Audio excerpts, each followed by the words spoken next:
Imagine a medieval world where wealth moves slowly, where gold is wrestled from the earth through backbreaking mining, where silver changes hands only after long caravans risk deserts and bandits, where kingdoms rise and fall based on harvests, tribute, and trade routes that are painfully visible to history.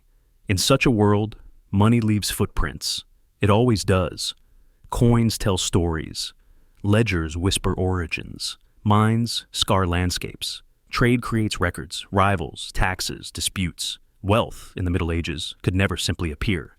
And yet, with the Knights Templar, it did. Almost overnight, a small group of impoverished warrior monks transformed into the most powerful financial institution on earth. They lent money to kings, financed wars, underwrote crusades, and introduced banking systems centuries ahead of their time. Castles rose in their name across Europe and the Levant. Fleets sailed under their banner. Fortresses stocked with supplies stood ready as if funded by an invisible hand. And the strangest part is not that they became rich, but that no one could ever fully explain how. There are no records of vast trade empires operated by the Templars, no spice fleets dominating Mediterranean routes, no silk monopolies, no silver or gold mines tied to their name, no massive agricultural exports sufficient to explain their explosive rise. Medieval chroniclers recorded taxes, tolls, tariffs, and tributes with obsessive detail, yet the Templars' primary source of wealth remains conspicuously absent. It is as if their fortune materialized without a cause, like an effect searching for its origin.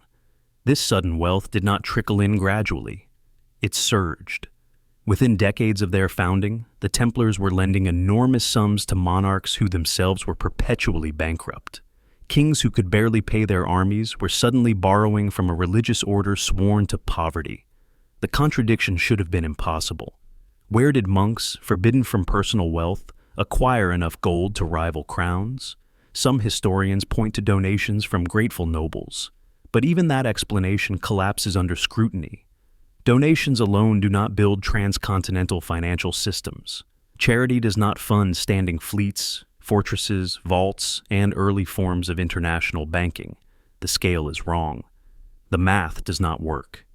And medieval Europe, brutal as it was, understood arithmetic. Even more unsettling is the speed.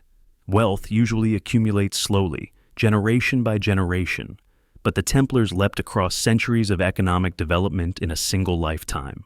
It is the kind of growth we associate with sudden discoveries, not trade, with hidden resources, not farming, with something found, not something earned. Now consider where they were stationed. The Knights Templar were granted a base directly on the Temple Mount in Jerusalem, a location layered with sacred history, myth, and mystery. Beneath that ground lay ruins from civilizations long vanished, sealed chambers from eras when kings ruled, not just with swords, but with symbols, relics, and knowledge believed to carry divine power. For nearly 9 years, the Templars operated from this site before ever riding into battle. 9 years not spent fighting, but digging, exploring, and guarding something beneath the holiest ground in the ancient world. And then suddenly, the wealth begins. No receipts, no trade manifests, no mines, just gold, silver, and influence appearing as if unlocked rather than acquired, as if a vault door had been opened, not a business plan executed. What if the Templars did not grow rich because they were brilliant financiers, but because they found something that allowed wealth to flow toward them effortlessly? Something so valuable that kings would kneel for access. Something that did not need to be traded because its power was intrinsic. Ancient texts speak of hidden treasuries beneath Solomon's temple, not merely gold, but objects tied to divine authority itself. The Ark of the Covenant, the table of showbread, the menorah forged from a single piece of gold. But beyond biblical artifacts, there are older legends, whispers of knowledge preserved from civilizations erased by time. Schematics, formulas, devices, or principles that could reshape societies. Knowledge, once unlocked, can be more valuable than any mine. A secret, unlike a resource, does not leave scars on the land. It does not announce itself with caravans or ships. It leaves only results, influence, fear, dependence. The Templars became indispensable. They offered secure transfers of wealth across hostile territories, effectively inventing modern banking. But banking itself requires capital to stabilize trust. Where did the initial capital come from? Trust does not create gold. Gold creates trust. And the Templars had gold before anyone trusted them. Some contemporaries whispered that the Templars possessed a source of wealth that could not be seized because it was not stored in visible form. Their power was strangely resilient. Even when rulers attempted to tax them, the money seemed to slip through fingers. When rivals challenged them, debts mysteriously vanished or reappeared elsewhere. It was as if the system they operated obeyed different rules. Now, imagine a discovery beneath Solomon's temple that functioned as a key rather than a treasure, something that allowed access to wealth networks already existing but long dormant.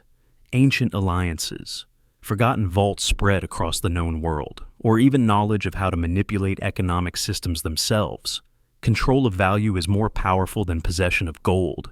Kings who borrowed from the Templars often found themselves politically bound afterward, not by force, but by obligation. Wars were fought using Templar money. Crowns rested on Templar credit. And with every loan, power subtly shifted. This was not brute conquest. This was quiet dominance. And yet, despite their wealth, the Templars did not live like merchants. They lived like guardians. Their fortresses were designed not for luxury, but for defense. Their secrecy was obsessive, their rituals opaque, their inner hierarchy closed. They behaved less like traders and more like custodians of something that could not be exposed. When King Philip IV of France finally moved against them, it was not because they were poor monks with swords. It was because they were dangerously rich, dangerously independent, and dangerously silent about the source of their power. He was drowning in debt to them. Destroying the Templars was, in part, an attempt to erase what he owed. And yet, when he seized their assets, the vast fortune he expected was missing. Vaults were emptier than predicted, ledgers incomplete, gold nowhere near the scale rumored. It was as if the wealth had never truly existed in physical form, or had been moved long before anyone knew where to look. A fortune without fingerprints. This absence raises a chilling possibility. What if the Templars' true wealth was never gold at all? What if gold was merely the surface expression of something far deeper? A system, a relic, a knowledge stream that allowed them to generate influence without accumulation. Ancient civilizations understood that power does not always look like treasure. Sometimes it looks like timing, sometimes like coordination, sometimes like the ability to make outcomes align without visible force. If the Templars uncovered something beneath the temple that granted insight into such mechanisms, their rise suddenly makes sense. Sudden wealth with no recorded origin is not just an economic mystery, it is a signal. In history, unexplained resources often mark moments when humanity stumbles upon something it does not fully understand. Fire, metallurgy, writing, electricity. Each time, societies transformed overnight, and later generations struggled to explain how it happened so fast. The Knights Templar may represent one of those moments, buried beneath layers of religion and repression.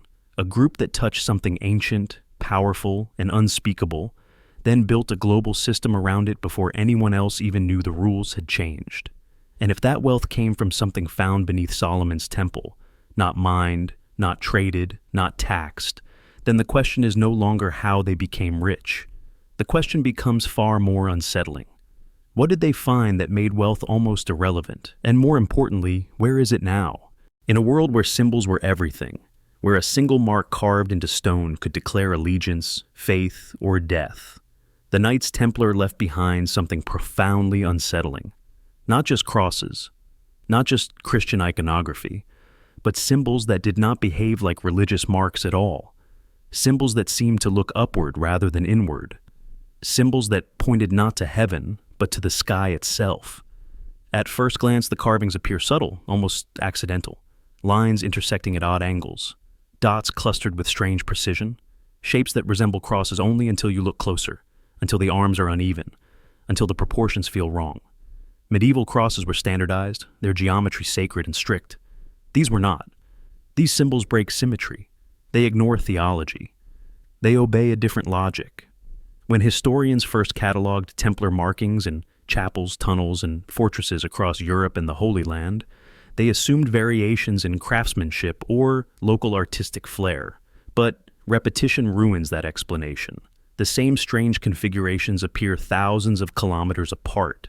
France, Portugal, Scotland, Jerusalem. Identical ratios, identical alignments, identical anomalies. Not copied by hand, but replicated with intent. And then comes the realization that changes everything. When these symbols are isolated, mapped, and overlaid against known star positions, something extraordinary happens. They align. Perfectly. Not with random stars, but with specific constellations.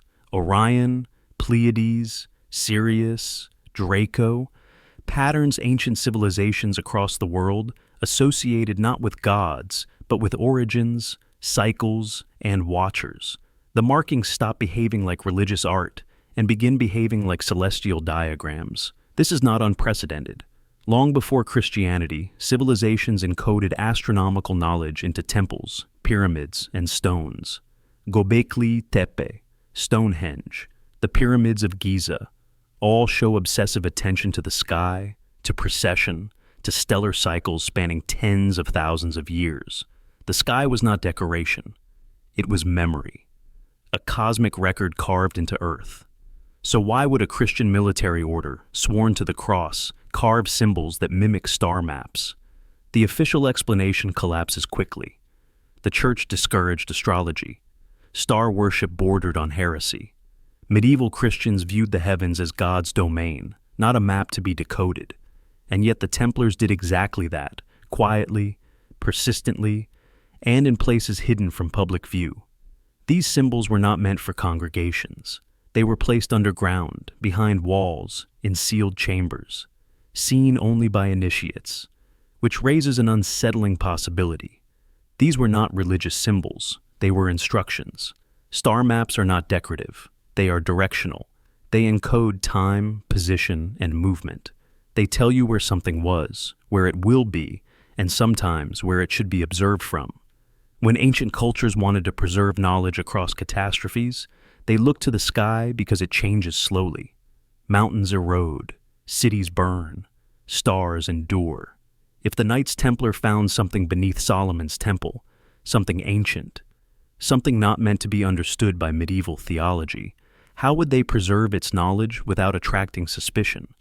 They would hide it in plain sight. They would disguise it as symbolism. They would carve crosses that are not crosses at all.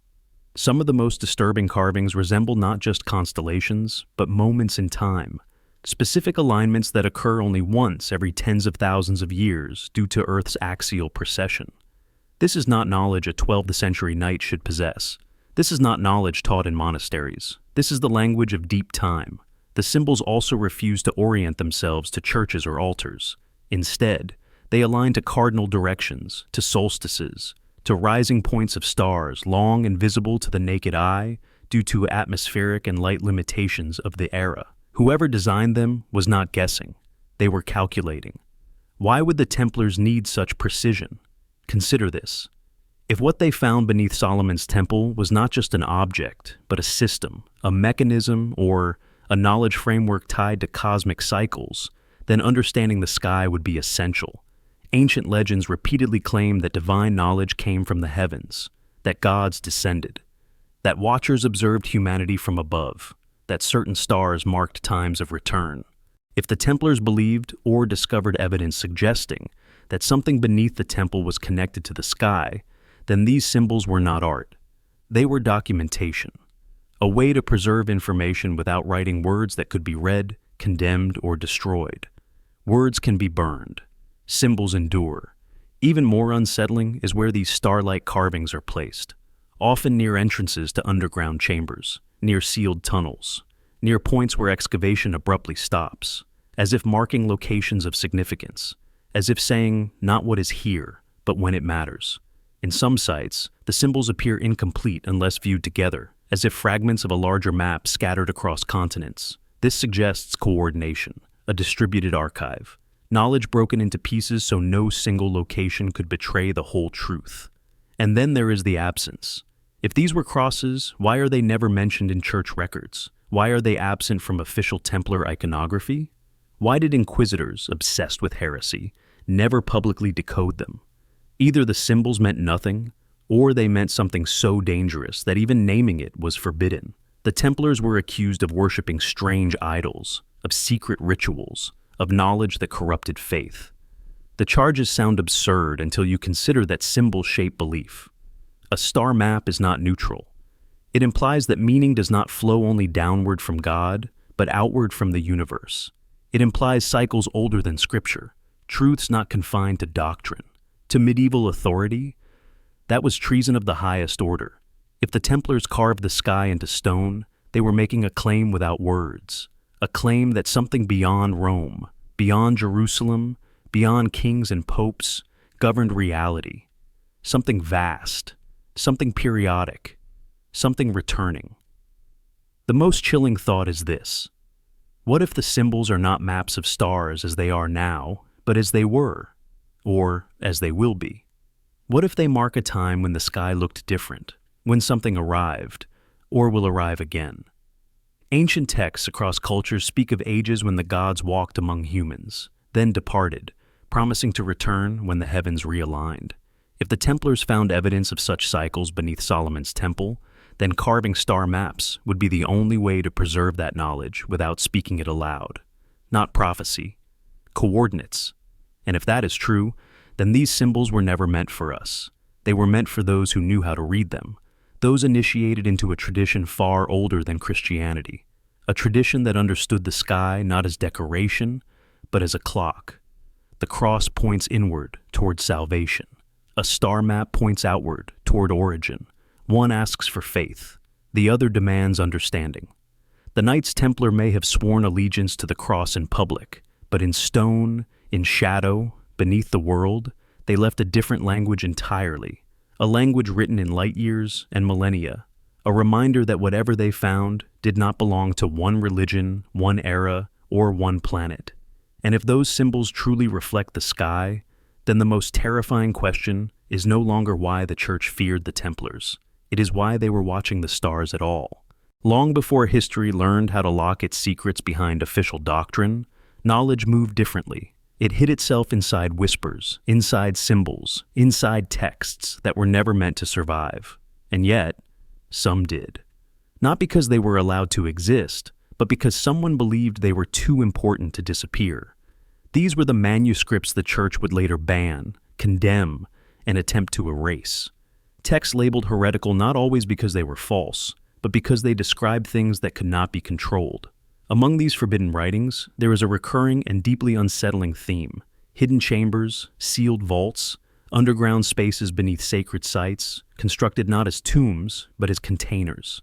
Not for bodies, but for relics. Not relics of saints, but objects described as older than kings, older than temples, older even than recorded faith itself. These manuscripts speak cautiously, almost fearfully. They never name locations directly. Instead, they use layered metaphors: the stone beneath the stone, the house under the house of God, the place where light was buried so it would not be seen again. Such language was not poetic flourish, it was camouflage. Direct descriptions would have guaranteed destruction. One of the most disturbing aspects of these texts is how consistently they describe the chambers as deliberately hidden, not lost. These were not ruins forgotten by time. They were sealed on purpose, by people who knew exactly what they were doing and exactly what they were hiding. Doors disguised as foundations. Passages that required precise movements, alignments, or knowledge of symbols to open. Not brute force protection, but intelligence-based locks. Several banned manuscripts hint that Solomon's temple was not merely built atop holy ground, but above something far older, something already there. The temple, in this view, was not the origin point, but a cover structure, a way to sanctify and guard what lay beneath by wrapping it in religion. The chamber descriptions predate Judaism, Christianity, and Islam, pointing instead to a forgotten civilization whose understanding of reality did not survive the flood of history. These writings describe relics that do not fit comfortably into any single faith. Objects that emit light without flame, stones that hum when approached, devices that respond to spoken words or intention rather than touch. Scrolls said to contain knowledge that burns the unprepared mind. These are not the relics of saints. They are not bones or chalices. They are functional, active, dangerous. Unsurprisingly, the church banned these texts aggressively. Councils declared them corrupt. Scribes were ordered to destroy copies. Possession alone could result in execution. But banning something does not always mean it disappears. It means it goes underground, both literally and intellectually. Now consider the Knights Templar. They were uniquely positioned to encounter these manuscripts. Stationed in the Holy Land, moving between Christian, Jewish, and Islamic territories, they had access to libraries forbidden to most Europeans. Islamic scholars preserved texts the West had burned. Jewish traditions maintained oral histories never written down. Apocryphal Christian sects guarded gospels Rome rejected. The Templars were not just warriors, they were collectors of information. Several suppressed manuscripts specifically describe a guardian order tasked with protecting the sealed chambers until a time when humanity was ready. This order is never named, but its description is chillingly familiar. Warrior monks, vowed to poverty, forbidden from personal possession, operating across borders, loyal to a mission rather than a king. The manuscripts describe initiation rituals involving darkness, silence, and descent. Candidates were led underground. They were tested not with combat, but with restraint. Not everyone was allowed to see the relics. Some were said to go mad. Others lost their faith. Only a few were permitted to continue. One text describes a chamber beneath a great temple where the breath of heaven was trapped inside stone. Another speaks of the memory of creation folded into matter. These phrases sound symbolic until they are repeated across cultures, using different languages but identical meaning. Something tangible was being described, something experienced, not imagined. The most alarming detail is this. The manuscripts do not describe these chambers as empty or inactive. They describe them as waiting for alignment, waiting for time, waiting for the correct observers. When the Knights Templar arrived in Jerusalem and were granted access to the Temple Mount, they did not rush into battle. For nearly a decade, they remained largely unseen, working beneath the surface. Official records say little, but banned texts suggest they were doing exactly what those manuscripts warned about, opening chambers that were never meant to be reopened casually. If the Templars found relic chambers beneath Solomon's temple, they would not have announced it. They would not have written about it openly. They would have followed the pattern of the manuscripts themselves. Silence, symbols, secrecy. The relics described are not treasures meant to enrich. They are catalysts, tools that change society simply by existing. Knowledge amplifiers, reality distorters. Objects that force questions religion cannot answer and authority cannot contain. This would explain why the church eventually turned against the Templars with such ferocity. Heresy accusations are often masks. They hide fear. Fear of something slipping out of control. Fear that the wrong people have learned the wrong truths. It would also explain why, when the Templars were destroyed, no grand relics were ever recovered. Because relics like the ones described in banned manuscripts are not stored in the vaults. They are hidden again, resealed, passed forward to the next guardians. Some manuscripts end with a warning that if the chambers are opened too early, the relics will not enlighten humanity, but fracture it. That belief systems would collapse. That reality itself would feel unstable. That people would sense something watching from behind the world they thought they understood. Perhaps that is why these texts were banned, not because they were lies, but because they were premature. If the Knights Templar truly accessed hidden relic chambers beneath Solomon's temple, then their secrecy was not greed, it was containment. They were not hoarding power. They were trying to survive knowledge that could not be unlearned. And if those chambers existed once, sealed beneath layers of faith, empire, and denial, then the final question is not whether they were real. It is whether they are still there, waiting for the next ones who read the forbidden texts and decide to dig. Power does not always move through armies. Sometimes it moves through silence. And in the final days of the Knights Templar, silence became their most dangerous weapon. Not swords, not fortresses, not gold. Silence. A refusal to speak, even when fire was already being prepared. When King Philip IV of France ordered the arrest of the Templars, the accusations were theatrical. Heresy, idol worship, blasphemy, obscene rituals. Charges designed to shock, not to prove. Medieval courts did not need evidence the way modern ones do, But even by those standards, the case against the Templars was fragile. Confessions were extracted through torture, later retracted, then ignored. The narrative shifted constantly. But beneath all the noise, there was one quiet, unchanging demand. Tell us what you know. Not confess your sins, not renounce your faith. Reveal your secrets. This becomes obvious when you look at who was executed and who was spared. Rank-and-file knights, who knew little beyond daily rituals, were often imprisoned or released. Leaders, initiates, masters, those who had access to inner chambers and higher knowledge, faced relentless pressure. They were questioned again and again, offered mercy, offered life, offered comfort, all in exchange for information, and they refused. Jacques de Molay, the Grand Master of the Knights Templar, was not executed immediately. He was kept alive, questioned, broken physically, but never fully surrendered. His final confession, the one used to condemn him, was a retraction. He publicly denied the charges and reclaimed his innocence. This act alone sealed his fate, not because he defied the church, but because he defied the process designed to extract something far more valuable than obedience. Information cannot be tortured out of someone who does not believe revealing it is an option. Throughout the trials, inquisitors asked strangely specific questions, not vague accusations, but targeted inquiries. What did you do beneath the Temple Mount? What objects did you guard? What knowledge was passed during initiation? What symbols were explained, not displayed? These are not the questions of theologians hunting heresy. These are the questions of men searching for something concrete. The Templar leadership responded with a pattern that defies logic unless you assume they were protecting something real. They chose death over disclosure, repeatedly, systematically. Men trained for war, accustomed to pain, prepared for martyrdom, but not indoctrinated for suicide. Their refusal was not fanatical. It was disciplined. Silence under torture is rare. Silence unto death is almost unheard of, unless the secret is perceived as more dangerous than dying. This behavior mirrors something older than the Middle Ages. In ancient mystery cults, initiates were sworn to secrecy under penalty of death, not because the knowledge was symbolic, but because it was believed to be destabilizing if revealed without preparation. Eleusinian mysteries, Egyptian priesthoods, Mesopotamian initiates, all shared one rule: speak and die. The Templars behaved less like a military order at the end, and more like custodians of a forbidden tradition. Consider the timing.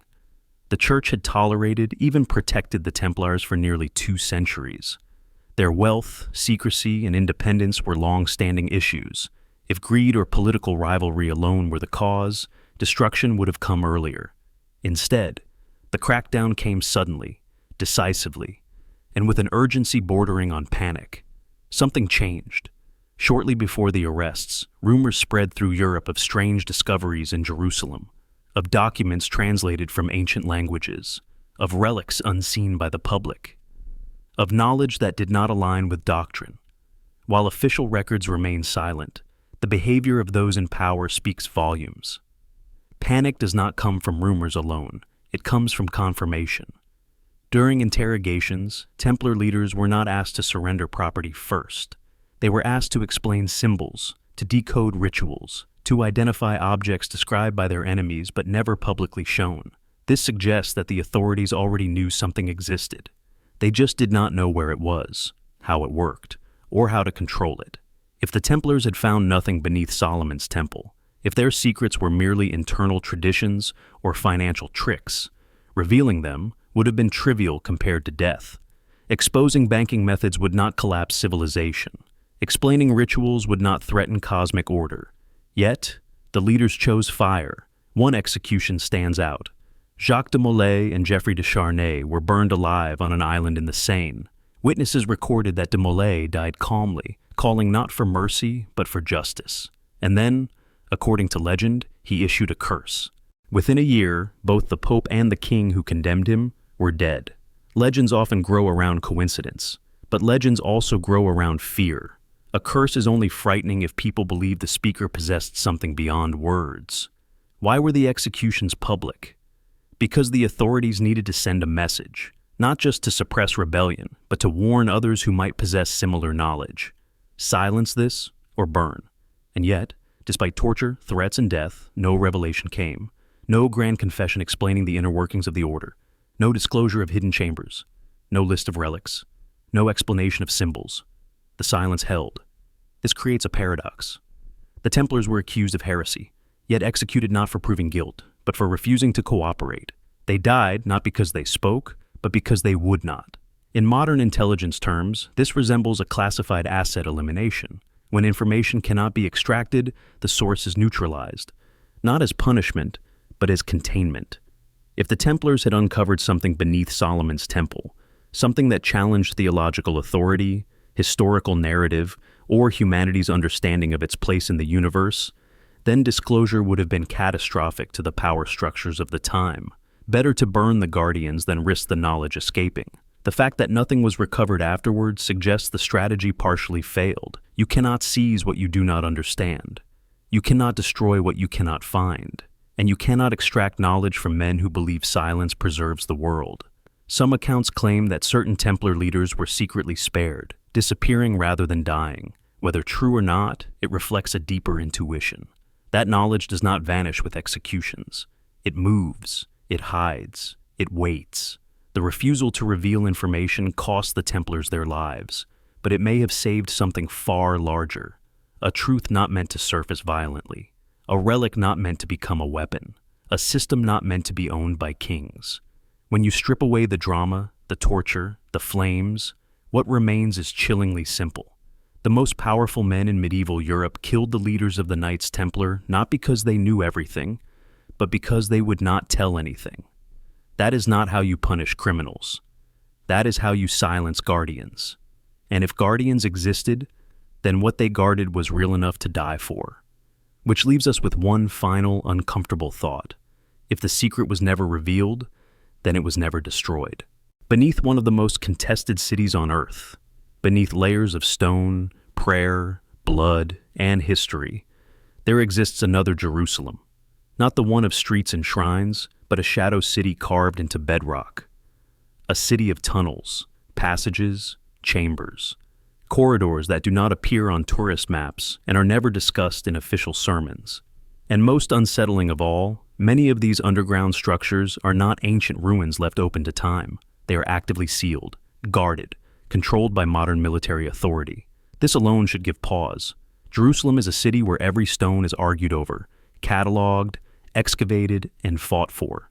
Archaeology here is never neutral. Every discovery carries political, religious, and existential weight. And yet, despite this obsession with history, vast sections beneath the city are inaccessible not because they are fragile, but because they are forbidden. Modern military orders have sealed tunnels that predate modern nations. Reinforced concrete blocks, ancient entrances, steel doors replace carved stone. Surveillance cameras watch passages that few civilians will ever see. Soldiers patrol underground routes that do not officially exist. This is not preservation. This is containment. The public explanation is always security. The tunnels are unstable. They could collapse. They pose risks of smuggling or sabotage. These reasons sound reasonable until you realize how selective the restrictions are. Some tunnels are carefully lit, reinforced, and guided for tourists. Others, sometimes just meters away, are completely sealed and erased from public record. Not collapsed, not destroyed, simply closed. Why? When archaeologists have briefly gained access to some of these restricted areas, their reports often stop abruptly. Excavations are halted mid-project. Teams are reassigned. Findings are classified or quietly absorbed into state archives. No dramatic announcements, no grand discoveries revealed. Just silence. This pattern echoes something far older. Ancient texts, including those long banned or dismissed, repeatedly describe Jerusalem as a city built atop layers of hidden spaces.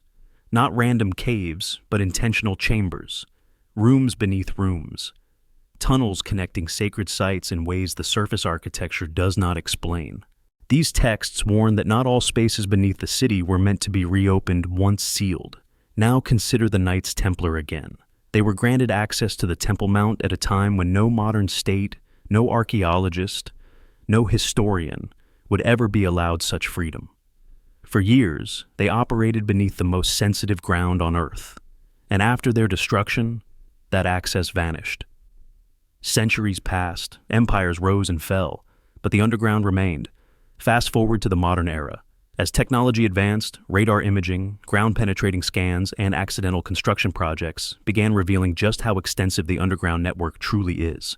Not just narrow tunnels, but massive chambers, long corridors cut with precision, areas that do not match known periods of construction, areas that do not align with Roman, Islamic, Crusader, or Ottoman engineering styles. When such anomalies are detected, the response is swift. Military jurisdiction is invoked. Excavation stops. Access is restricted. The language shifts from archaeology to security. This is not how history is usually treated. Most ancient sites are celebrated. Discoveries bring prestige, tourism, national pride, but these tunnels bring none of that. They bring lockdowns. They bring silence. They bring armed presence. Some tunnels reportedly connect locations that should not logically connect. Routes beneath religious sites that bypass surface divisions entirely. Paths that seem designed for discrete movement, not civilian use. Others descend deeper than expected, into strata far older than Jerusalem's known history. Depth matters. The deeper you go, the less certain timelines become. Stone layers speak honestly. They cannot lie. When tunnels appear below layers that predate known construction phases, it raises a terrifying possibility. Someone was building here before history says anyone should have been. Military sealing of such tunnels suggests more than fear of collapse. It suggests fear of interpretation. Because once a tunnel is opened, it invites questions. Who built this? When? Why here? And if the answers challenge established narratives, control becomes necessary. There are reports, quietly circulated among researchers, of sealed doors deep underground that do not match any known ancient locking mechanism. Smooth stone interfaces, recesses without hinges, surfaces that appear intentionally fused rather than blocked. Doors designed not to be broken, but to remain closed until something specific occurs. Sound familiar? Ancient manuscripts spoke of chambers waiting for alignment, waiting for knowledge, waiting for the correct moment. Modern military orders are not theological institutions. They do not guard relics out of faith. They guard threats, unknowns, things that cannot be predicted. If the tunnels beneath Jerusalem were merely historical curiosities, they would be studied openly. If they were structurally dangerous, they would be reinforced or collapsed. But sealing implies preservation without access. Guarding implies value without understanding. This creates a chilling continuity. Ancient guardians sealed chambers. Medieval orders guarded them. Modern militaries now control them. Different languages, different weapons, same behavior. Protection without explanation. Some insiders have hinted that certain sealed tunnels contain chambers that do not appear empty on scans. Voids with internal structures, shapes that suggest deliberate construction rather than natural caverns. And yet, entry is prohibited even to specialists. Why would a state deny itself the prestige of a major archaeological breakthrough, unless the breakthrough would fracture something far larger than national identity? Jerusalem is not just a city, it is a symbolic keystone. Alter its story, and entire belief systems tremble. Religions rely on foundations being metaphorical, not literal. If physical foundations contradict doctrine, chaos follows. Now, imagine a tunnel revealing something beneath the Temple Mount that predates all three Abrahamic religions. Something that reframes sacred history not as divine revelation, but as inheritance. Something that suggests continuity rather than singular origin. Such a discovery would not belong to one faith, one nation, or one people. It would belong to humanity. And that is precisely why it cannot be released easily. Modern military sealing is not just about preventing access. It is about controlling timing, because once something is seen, it cannot be unseen. The most unsettling detail is that these tunnels are not collapsing naturally. They are maintained, reinforced, monitored. Someone is investing resources to keep them intact, not for tourists, not for scholars, for reasons unstated. If the Knights Templar once moved through these underground spaces, if they mapped them, sealed certain sections, and encoded their knowledge into symbols rather than texts, then modern forces may be inheriting a responsibility rather than uncovering a mystery. Guardianship passes hands, from ancient builders to priesthoods to warrior monks to modern states. Each layer adds silence rather than answers. So when you hear that tunnels beneath Jerusalem are sealed by military order, understand what that really means. It means something down there still matters. Something still carries consequence. Something powerful enough that even in an age of satellites and transparency, access is denied. And if these tunnels connect to relic chambers described in banned manuscripts, to symbols mapped to the stars, to wealth that appeared without origin, then the sealing is not an act of fear. It is an act of patience. Because whatever lies beneath Jerusalem has survived floods, empires, inquisitions, and wars, and it is still being protected. Not because it is dead history, but because it may still be active. There is a point where legend stops behaving like myth and starts behaving like a suppressed report, a place where stories repeat too consistently, across regions and centuries, to be dismissed as imagination. The rumors surrounding the final years of the Knights Templar live precisely in that space, not tales of gold or holy relics, but something far more disturbing. Machines. Not symbolic devices. Not ceremonial objects. Machines described as functional, complex, and profoundly out of place in the medieval world. The whispers begin quietly, in fragments. Chroniclers mention objects that were not shaped by hammer alone. Monks record sightings of devices that required multiple men to move, yet produced effects disproportionate to their size. Travelers speak of sealed wagons leaving Templar strongholds at night, guarded more heavily than any treasury. These accounts never linger. They appear briefly, then vanish, as if the writers themselves sensed they were stepping too close to something forbidden. In the Middle Ages, the idea of a machine carried a very specific meaning. Water wheels, mills, simple gears. Everything mechanical was visible, understandable, and openly discussed. There were no hidden engines, no closed systems. Technology advanced slowly, incrementally. And yet, the rumors tied to the Templars describe devices that do not fit this pattern at all.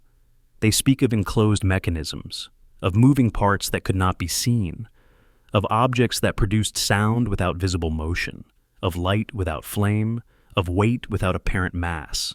These descriptions are rare, but their consistency is what makes them chilling. Different regions, different languages, same impossibility. One manuscript, later banned, describes a constructed thing that answered only to those who knew its order. Another speaks of a vessel of workings, not alive, yet responsive. These are not metaphors used for relics. Relics are passive. They inspire awe, but do nothing. Machines act. What makes these rumors even more unsettling is their timing.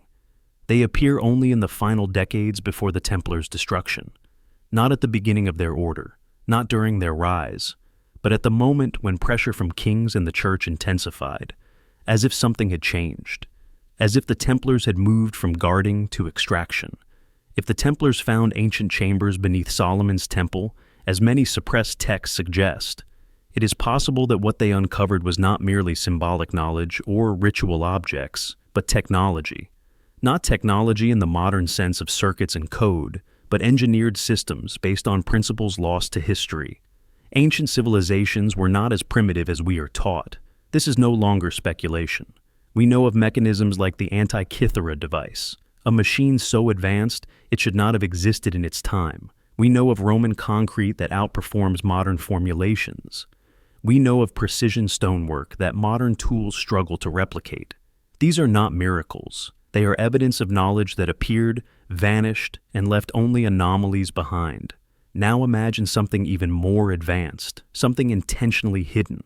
The rumors claim that certain Templar fortresses were modified internally in ways that made no defensive sense. Rooms without windows, chambers isolated from sound, thick walls where none were needed, spaces that were guarded even from other Templars. Only high-ranking initiates were permitted entry. These were not vaults for gold. Gold does not require silence. Gold does not hum, vibrate, or interfere with the senses. Some accounts describe knights experiencing nausea, disorientation, or fear when near these chambers. Not religious awe, physical reaction, as if proximity mattered. as if the object inside affected the body. Machines do that. Artifacts usually do not. The most persistent rumor is that, shortly before the mass arrests, the Templars removed something from Jerusalem. Something large, something heavy, something that required careful planning to transport. Ships left ports under cover of darkness. Routes were altered, records destroyed. And then, when the crackdown came, the thing was gone. This would explain one of the great mysteries of the Templar downfall. Why, when their properties were seized, no extraordinary relics were ever recovered. No ark, no hidden treasure, no object worthy of the hysteria surrounding them, because the most important thing had already been moved. If this was a machine, it would also explain why it was never displayed, never used openly, never leveraged for political power. Machines require understanding, control, context. A medieval king would not know what to do with it. Worse, he might break it. Extraction before downfall suggests foresight. It suggests that the Templars knew they were finished, but believed the object must survive them. That their role was temporary, guardians, not owners. Some rumors go further. They claim that the machine was not ancient in the way relics are ancient, but ancient in the way systems are ancient, designed to operate across eras, something that could be dormant for centuries and still function. That responds to conditions rather than commands. This idea aligns disturbingly well with the star map symbols attributed to the Templars. Machines tied to celestial cycles would require astronomical knowledge, timing, alignment. Perhaps activation depended not on belief, but on position in time. What kind of machine would warrant such secrecy? One that alters perception. One that processes information beyond human capacity. One that stabilizes or destabilizes reality depending on how it is used. These ideas sound modern only because we lack historical language for them. Ancient texts describe engines of order, wheels within wheels, voices without mouths. We translate these as visions or metaphors, but perhaps that is a failure of imagination. If the Templars encountered an object that behaved mechanically but could not be explained theologically, they would have had no framework to share it. The church would call it demonic. Kings would call it a weapon. Both reactions would lead to misuse. So the safest option would be silence and relocation. The rumors claim the machine was split, or its components distributed, that no single location held the whole. That understanding it required pieces scattered across continents. This mirrors how sensitive systems are protected even today. Redundancy, separation. No single point of failure. After the Templars were destroyed, the rumors do not stop. They fade, then reappear centuries later in different forms. Alchemical texts speaking of the hidden engine. Renaissance diagrams that resemble nothing in their time. Sudden leaps in knowledge with no clear lineage, as if fragments resurface, then disappear again. This raises a terrifying possibility, that the Templars did not extract a dead machine, but a functioning one. That it continued to influence history indirectly, that it seeded ideas, that it shaped systems quietly. The idea of machines beneath sacred ground is uncomfortable because it collapses categories. Sacred versus technological, divine versus engineered. Faith relies on mystery, but machines demand explanation. If ancient people built machines powerful enough to be mistaken for divine artifacts, then history becomes far less tidy. And perhaps that is the true reason these rumors were never officially investigated. Machines imply makers. Makers imply forgotten civilizations. Forgotten civilizations imply that our current narrative of progress is incomplete, maybe even false. The Templars may have stumbled into evidence that humanity has risen to great heights before, and fallen. That technology is cyclical. That knowledge is not linear. If they extracted such a machine, then their destruction was not an accident of politics. It was a containment operation. Eliminate the custodians. Lose track of the object. Let time bury the truth again. But machines, unlike myths, do not vanish. They wait. They endure.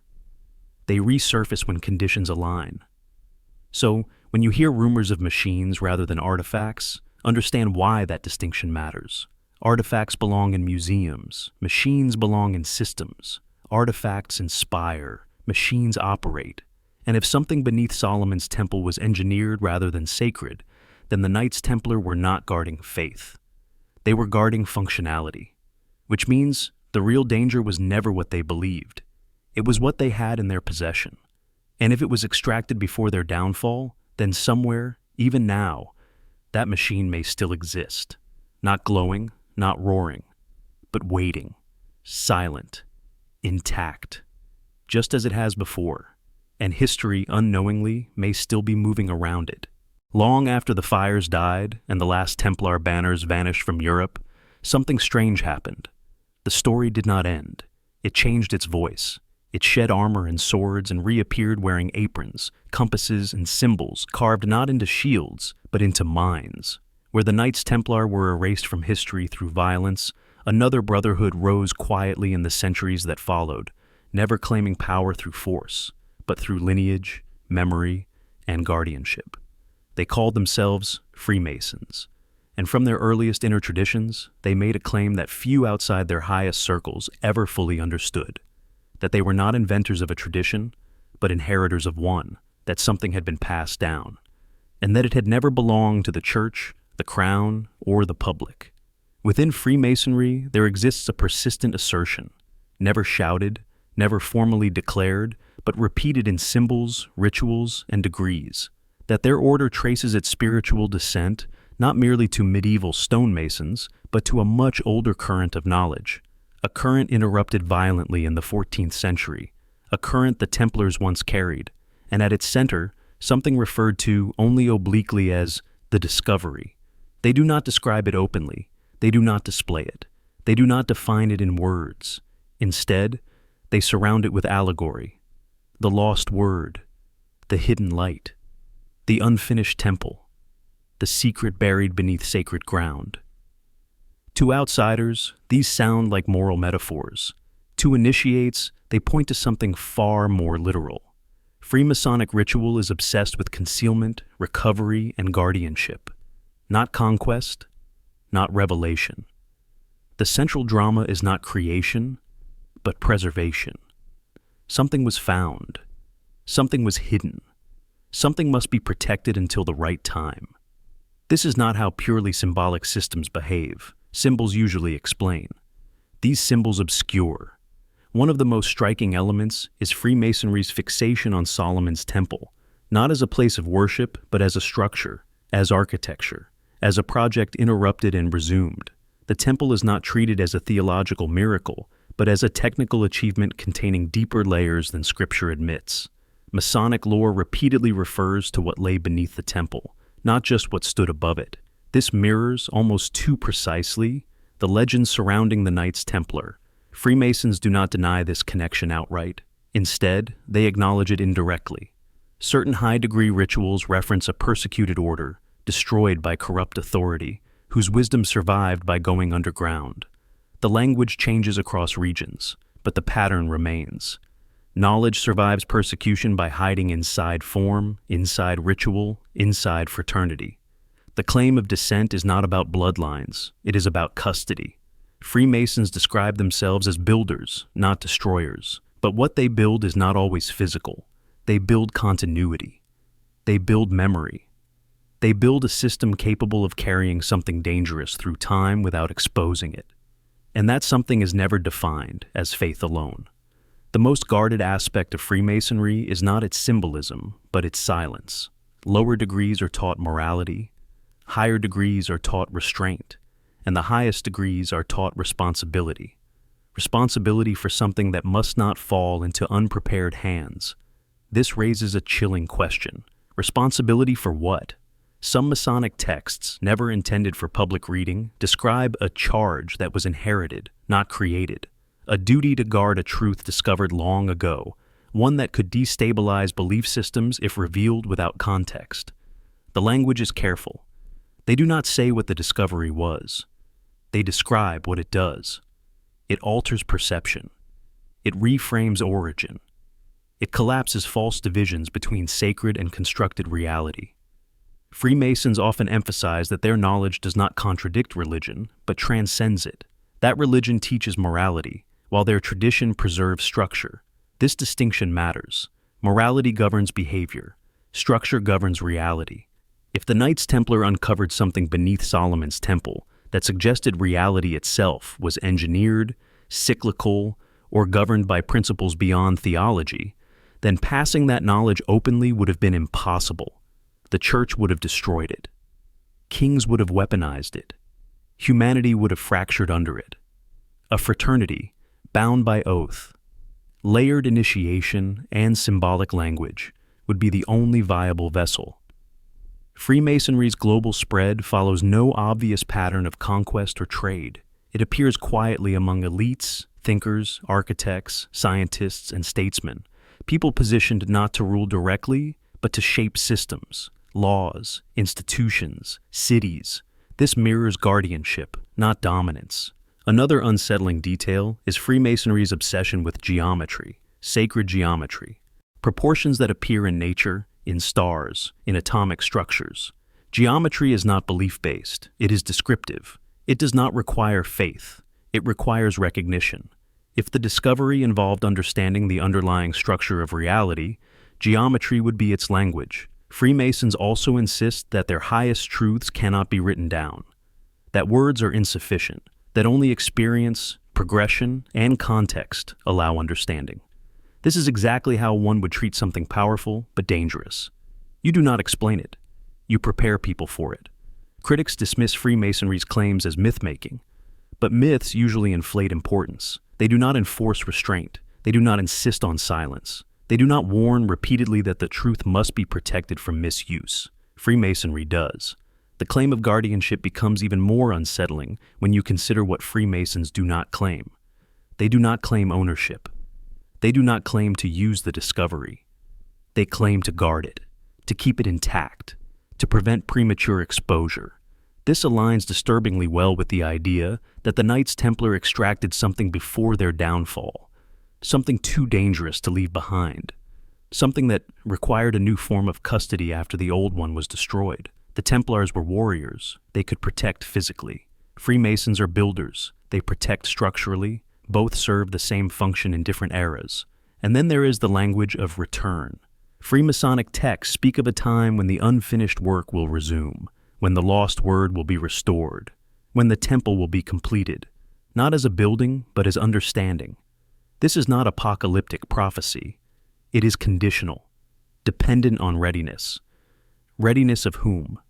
Humanity.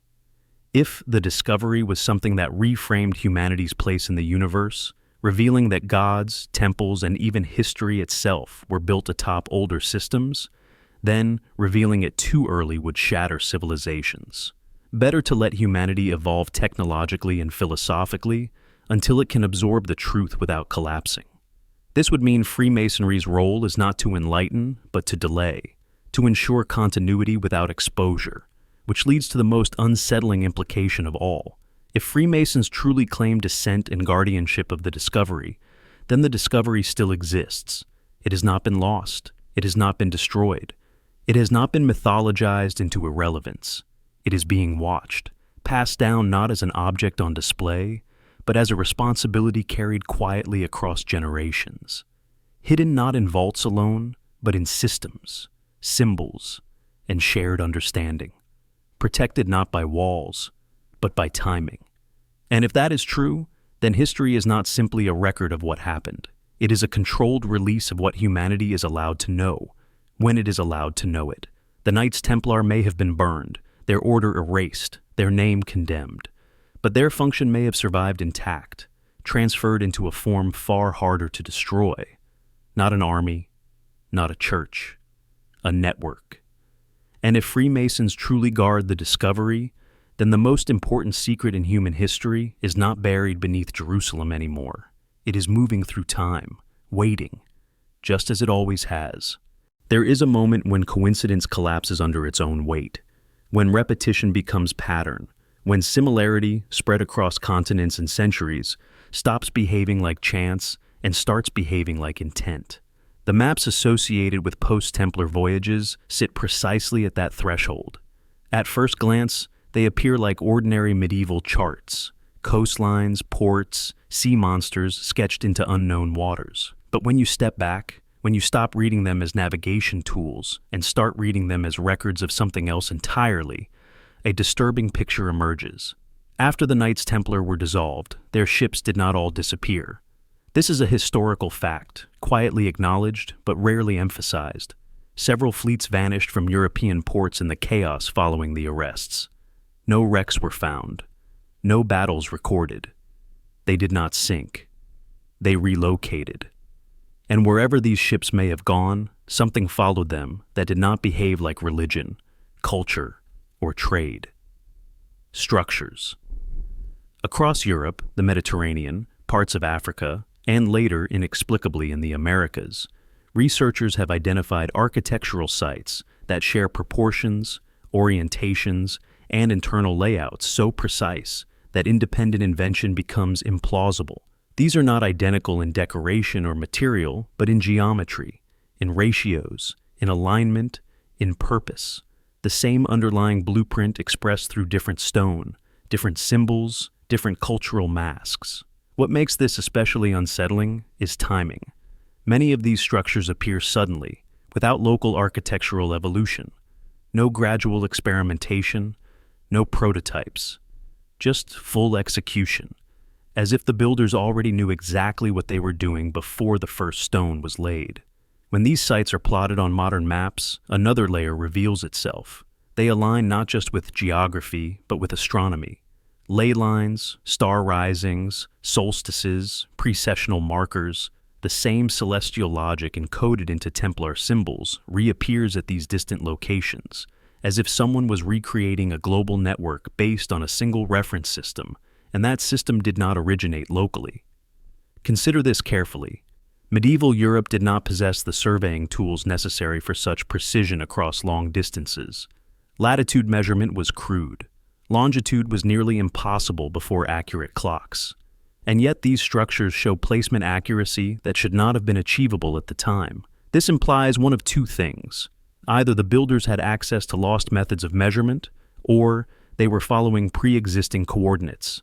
Maps linked to the Templars hint at the latter. Certain Portolan charts, dismissed for centuries as fanciful or inaccurate, show land masses with surprising correctness long before official discovery. Coastlines that should not have been known. Islands placed too precisely to be guesses. And scattered among these coastlines are symbols not marking cities or trade hubs, but sites. Points of significance, often inland, often remote, often later found to contain structures with the same geometric fingerprints. The unsettling part is not that these maps existed, it is that they appear to have been used selectively.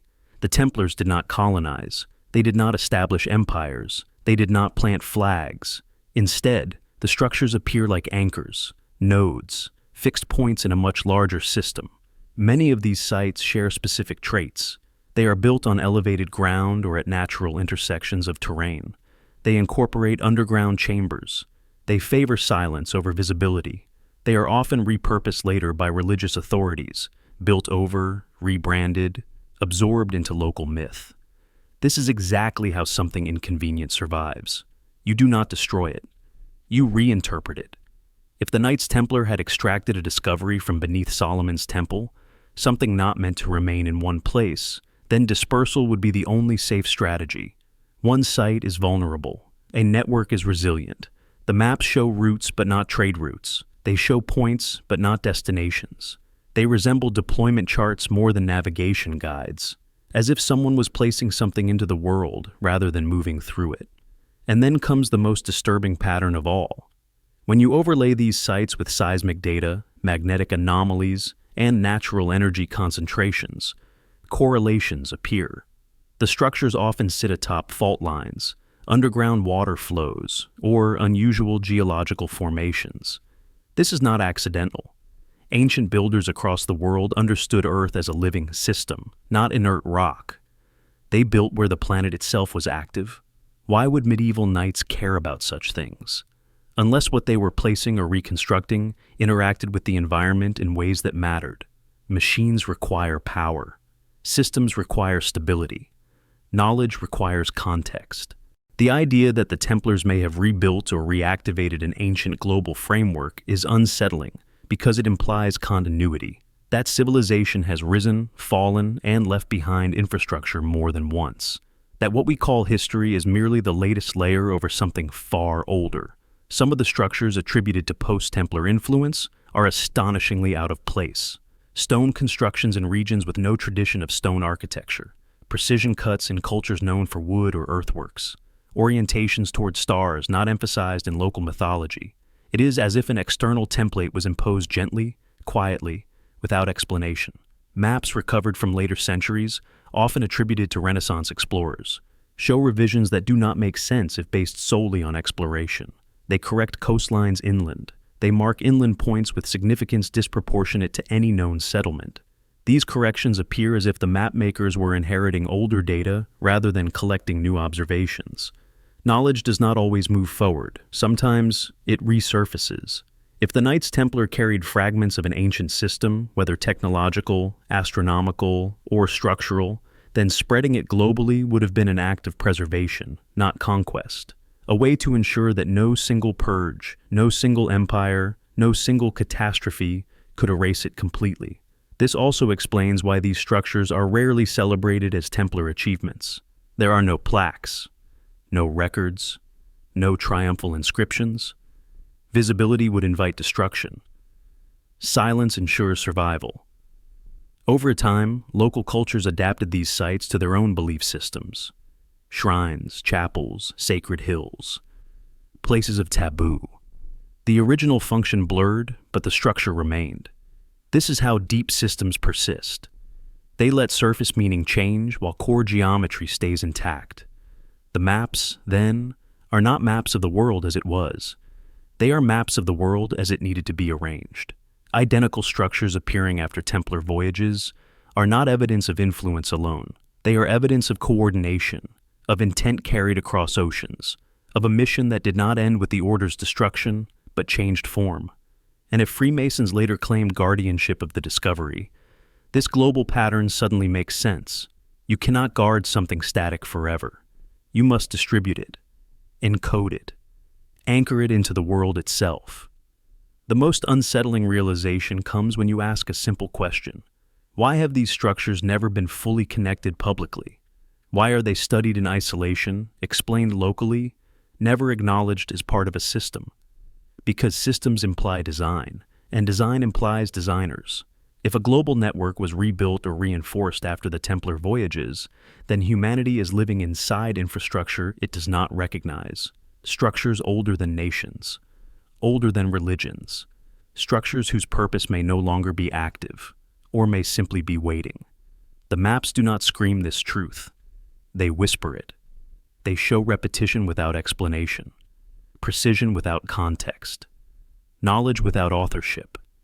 And that is the signature of something deliberately hidden. The Knights Templar may have sailed away with fragments of a discovery that could not remain buried. They may have seeded the world with echoes of something far older than themselves, not to rule humanity, but to ensure that when the time came, the pieces would still be here, because networks survive where single truths are burned. And if these maps truly show identical structures built after Templar voyages, then history is not a linear story of progress. It is a maintenance cycle. And somewhere within that cycle, something ancient is still holding its shape, waiting to be recognized again. There are names that never appear in public sermons, never surface in official doctrine, never reach the ears of ordinary believers. Names that exist only in margins, in sealed indexes, in documents marked not for reading, but for custody.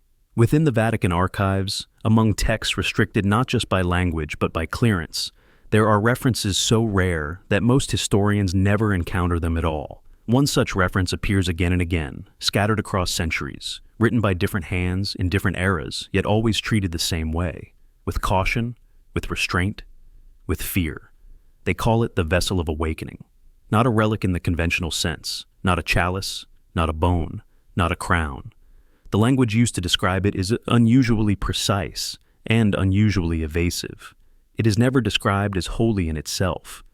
It is described as functional, as catalytic, as something that does not grant power but triggers recognition. Awakening not of the body, but of perception. The earliest references appear not in Christian texts, but in transcriptions of older sources the Church absorbed rather than destroyed. Fragments of Hebrew writings, translated Arabic commentaries, marginal notes from Greek manuscripts deemed too dangerous to circulate. Each describes a container not meant to hold substance, but state, a vessel not filled with liquid, but with condition. This alone should unsettle you. Relics inspire devotion. Vessels of awakening imply transformation. In Vatican language, awakening is not treated as enlightenment. It is treated as destabilization. Several documents warn that exposure without preparation leads to disorientation, loss of faith, psychological fracture, and, in extreme cases, permanent detachment from consensus reality. This is not mystical language. It is clinical. One document refers to it as that which dissolves the veil without removing the structure. Another describes it as a mirror that does not reflect the self, but the system the self inhabits. These are not metaphors meant for worship. They are warnings. The archives never state where the vessel originated, but they strongly imply where it was found. Repeatedly, the texts reference Jerusalem, not the city as a whole, but the ground beneath it. Not the temple as a building, but the foundation that predated it. The vessel is described as raised once, then lowered again, as seen, then sealed, as not destroyed because destruction is not possible. That last phrase appears more than once. When the Knights Templar enter these records, the tone changes. Prior references are speculative, theological, cautious. After the 12th century, the language becomes urgent. Entries are shorter, more fragmented, as if the writers were no longer theorizing, but reacting. One archivist notes that the custodians have erred in contact. Another warns that the order has approached the threshold without authorization. These are not accusations of heresy. They are statements of breach. The vessel of awakening is never described as being used publicly. In fact, the archives emphasize the opposite, that its very function requires privacy, isolation, silence, that it must never become spectacle, that it cannot be allowed to be interpreted as miracle or weapon. Why? Because awakening is not reversible. The Vatican documents are clear on one point. Those who encounter the vessel do not gain answers. They lose assumptions. They no longer perceive reality as structured by doctrine, hierarchy, or even linear time. They begin to recognize patterns beneath belief systems, patterns that undermine authority not by rebellion, but by irrelevance. This is the Church's deepest fear, not disbelief, but transcendence. The archives record debates among theologians who never intended their words to leave those walls. Some argued the vessel was demonic. Others argued it was neutral. A few, disturbingly, argued it was neither divine nor infernal, but engineered, a construct created by intelligence not aligned with human categories. One passage states, "It does not demand worship, it does not threaten, it does not command, it reveals." And then, chillingly, revelation without mediation is annihilation of order. This is why the vessel is framed as dangerous, not evil. Evil can be fought. Dangerous truths must be hidden. When the Templars are accused, arrested, and destroyed, the archives never claim they possess the vessel. After their dissolution, references to the vessel do not disappear. They retreat. Mentions become coded. Language shifts. The vessel becomes the light unseen, the engine of knowing, the measure without measure. The names change, but the behavior remains the same: restricted, guarded, deferred. At one point, a marginal note from the 15th century reads, "It is not lost, it is waiting for humanity to develop immunity to truth." That sentence alone explains centuries of silence. The Vatican archives also contain correspondence between church officials and emerging secret societies during the Renaissance. The language is diplomatic, careful.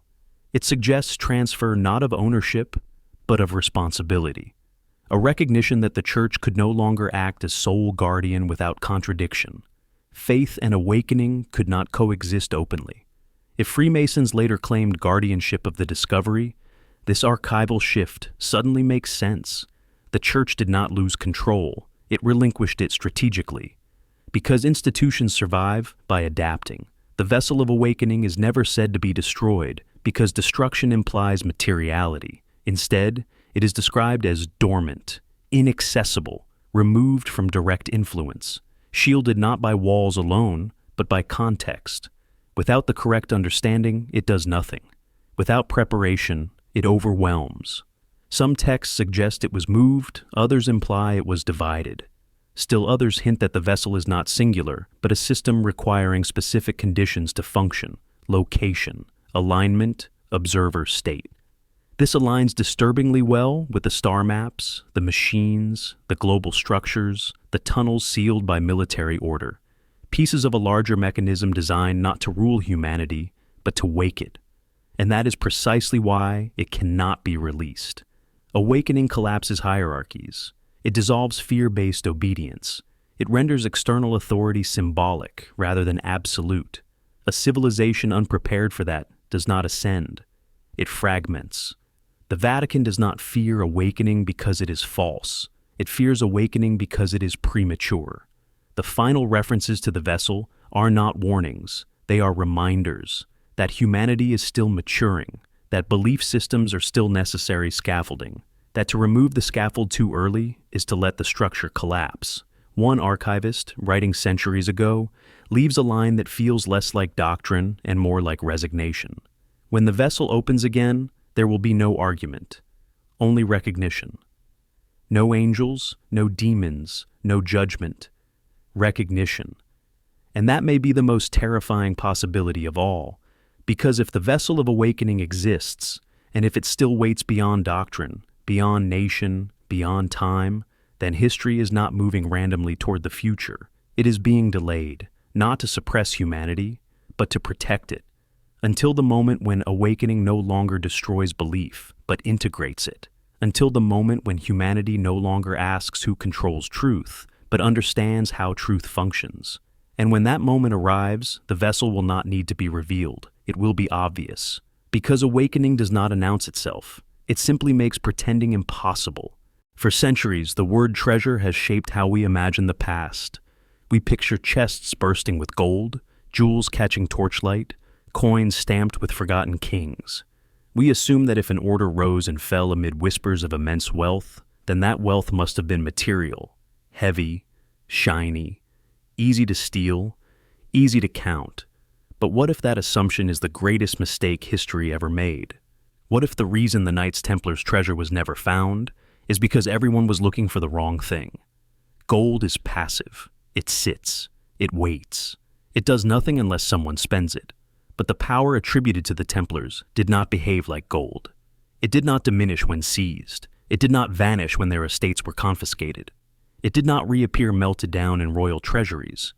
Instead, it seemed to evaporate, leaving behind influence without substance, effects without a visible cause. That is not how treasure behaves. That is how a device behaves. A device does not announce itself as wealth. It announces itself through outcomes, through leverage, through control of systems rather than possession of objects. And most importantly, a device can be moved, hidden, dismantled, or rendered inert in ways gold never can. If the Templars found something beneath Solomon's temple, something ancient enough to predate organized religion, then the most valuable thing they could have uncovered would not be ceremonial. It would not be symbolic. It would be functional. Ancient texts repeatedly warn of objects that do not grant power, but change perception. Tools that alter how reality is interpreted. Instruments that reveal patterns normally invisible to the human mind. To a medieval worldview, such things would not be described as technology. They would be described as miracles, demons, or divine tests. Language fails when experience exceeds framework. Consider how consistently the legends avoid describing a horde. They speak instead of knowledge, of guardianship, of secrets that must not be revealed. Kings do not destroy orders over gold alone. Gold can be seized. Gold can be taxed. Gold can be replaced. But something that undermines authority at its root, something that dissolves the illusion of divine hierarchy itself, that cannot be tolerated. A device that reveals structure rather than belief would be more dangerous than any army. If such a device existed, its effects would be subtle at first. Those exposed to it would not walk away with riches. They would walk away changed. They would see systems where others see chaos, cycles where others see chance, They would understand timing, probability, and influence in ways that appear like supernatural luck to outsiders. Sudden wealth would follow, not because gold was produced, but because outcomes could be guided. Banking systems could be anticipated, political shifts predicted, trade routes secured before rivals understood their importance. This would look like brilliance or divine favor, but it would actually be systems awareness.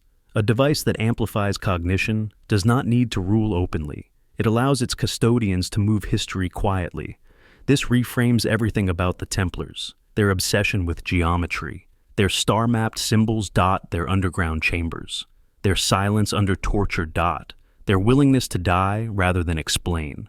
You do not protect gold like that dot. You protect something that, if misused, could fracture civilization.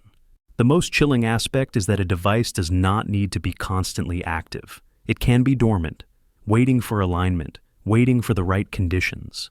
Ancient civilizations often designed their most important tools to operate on cycles far longer than a human lifespan.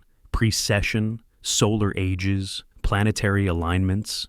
Time measured not in years, but in eras. If the Templars encountered such a device, they may not have fully understood it, but they understood enough to know it could not remain where it was. Jerusalem was too visible, too contested, too sacred.